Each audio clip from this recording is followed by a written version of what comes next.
5 गोपनीय साक्षीदारांमुळे आरोपी वाल्मी कराडच्या अडचणी वाढल्या. कराडचे 3 आयफोनही बीड पोलिसांकडून जप्त. इंद्रजित सावंत धमकी प्रकरणामध्ये प्रशांत कोरटकरला 11 मार्चपर्यंत अंतरिम दिलासा. कोरटकरला सध्या अटक न करण्याचे कोल्हापूर कोर्टाचे निर्देश.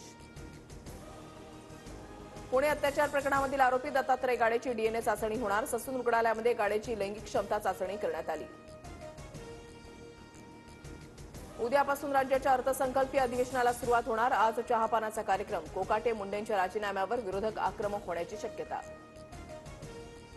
पुण्यात शिंदेंकडून शहांची भेट घेऊन फडणवीसांची तक्रार. सामनाच्या रोखठोकमधून संजय राऊतांचा मोठा दावा.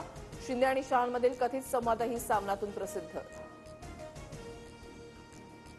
उद्धव ठाकरे दिल्ली दौऱ्यावर जाणार असल्याची माहिती. अधिवेशनामध्ये अभ्यासपूर्ण मुद्दे मांडण्याचे ठाकरेंचे खासदारांना आदेश. अर्थसंकल्पीय अधिवेशनाचा दुसरा टप्पा 10 मार्चपासून. राहुल सोलापूरकरची पुणे पालिकेमधील सांस्कृतिक धोरणाच्या तज्ज्ञ सल्लागार पदाची नियुक्ती वादात. तर सोलापूरकरची डिसेंबर 2023ला नेमणूक. सध्या कोणतीही समिती अस्तित्वात नाही. पालिकेचं स्पष्टीकरण. शिंदे सरकारच्या काळामधील आरोग्य विभागाच्या कामाला फडणवीस सरकारकडून ब्रेक. तानाजी सावंतांनी मंजूर केलेले 3190 कोटींचं टेंडर स्थगित. सूत्रांची माहिती. साफसफाईसाठी पुण्याच्या कंपनीला दिलं होतं टेंडर.